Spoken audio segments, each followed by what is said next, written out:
10 ticks and a scratch, and then we bought the measured move, and we've just tapped the top edge, and you can see again the moving average has changed, allowing us a nice exit price into that 68.25s from 67.75s for 50 ticks.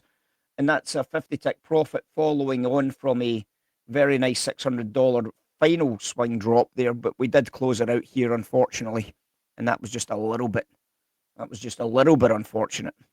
Reeve is doing a special on moving averages today, so but it's only valid until Christmas, guys. It's only valid until the 24th of December. So if you want a moving average, have a word with Reeve, and he'll set you up with a whole host of different types. You can have weighted, you can have exponentials, you can have back to front ones, you can have different colors, whichever color you like. You can also choose different colors, guys. It's just a wonderful world of opportunity. Anyway, so great trades. We've been in great shape today on the oil. In terms of data today, however, we are a little bit limited. Quite a quiet day ahead of us, unfortunately. OPEC meetings going forward, of course. Conversations about Saudi Arabia maybe extending, and then production increases coming into summer next year. That was certainly Goldman Sachs' opinion this morning, is that Saudi would be looking at production increases in summer. But the production cuts to stay in place, and for the time being, nobody's really expecting anything other than that. In the overnight session, we did have the Australian cash rate remaining on hold. That was expected. 435 basis points was expected.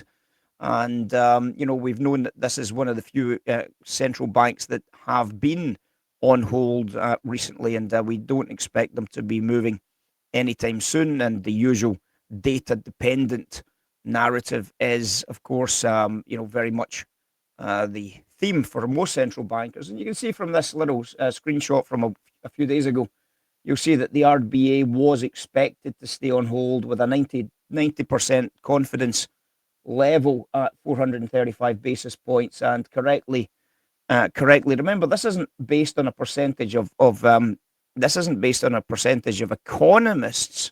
These numbers are based on the pricing of the short-term swaps market, right? So this 90% is based on the swaps market at the very front end of the curve. Just the same way as the Fed funds rate and the ECB rate and the Bank of England rate, they're based on the swaps at the very, very front end of the curve to make sure that. So these are what the professionals are pricing in, remember. So the professionals were pricing in a 90% probability that the RBA stays on hold. And yes, the RBA stayed on hold. So no real surprises there. So in terms of other stuff today, there's not an awful lot. We had the big shout for our bonds. You might recall we were targeting a low price of the wholesale at the very, very bottom edge. If you remember, we targeted the 126, 125 wholesale price level. And guess what happened today, guys? We traded 126 evens. Oh yes, we did trade 126 evens. So it doesn't get much better than that. We said last night as well in the tweets, if you remember the tweets, we also had that the supply starts back on Tuesday, so still preferring to work short on pullbacks. It's called the concession trade. And from that original shout way back over here, we have absolutely ripped this to shreds. $2,500 of sell-side profits, guys, on 2 days worth of activity, perhaps even going back to 3 days from Friday.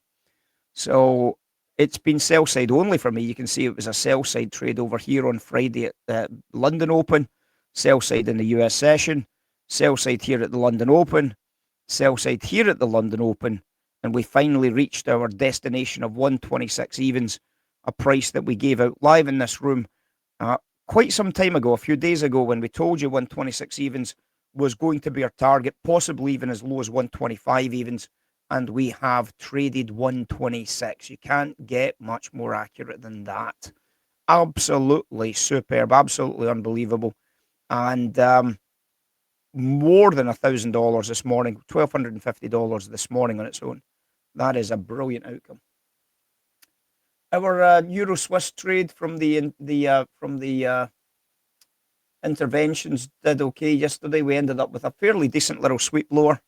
You can see that we went from the 93s down to a low price eventually this morning of retesting the lows at 92.60s. It's 40 pips from that intervention. No trades today, unfortunately, from the intervention storyline. And that might be it. Sell side weakness on the euro.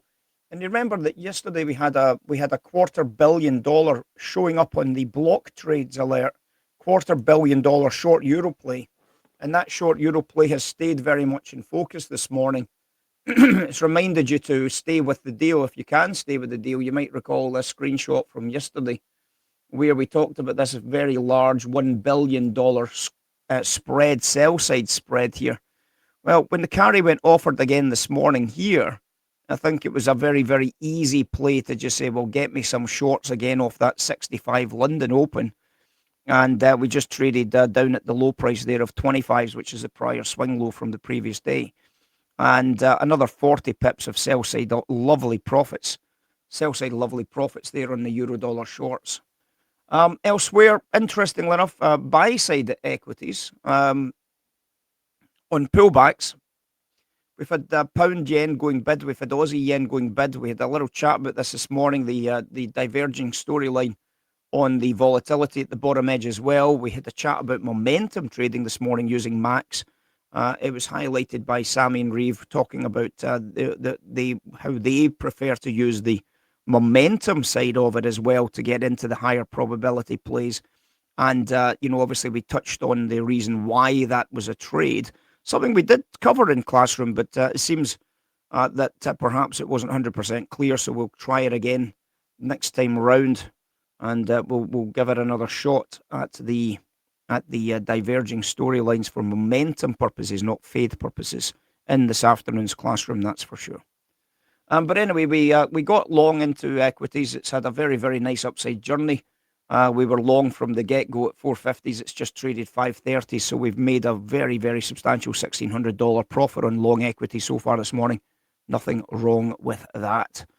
So welcome in, guys. As I said, data-wise, pretty limited today. There's not very much we can look forward to this afternoon. We've got nothing to really note in terms of data releases.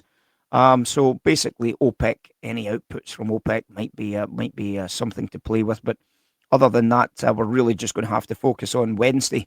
And Wednesday is when it all kicks off. We've got the Bank of Canada, of course, dropping possible 50 basis points. We've got our usual crude oil inventories numbers. We've got the 10-year bond auctions, and we have the small matter of US inflation data coming out at 1:30. So plenty to get excited about tomorrow, which just means we've got to get through this afternoon's drudge and see what this afternoon has for us. Anyway, I'm going to grab some lunch, and then we'll get started. Welcome in, guys.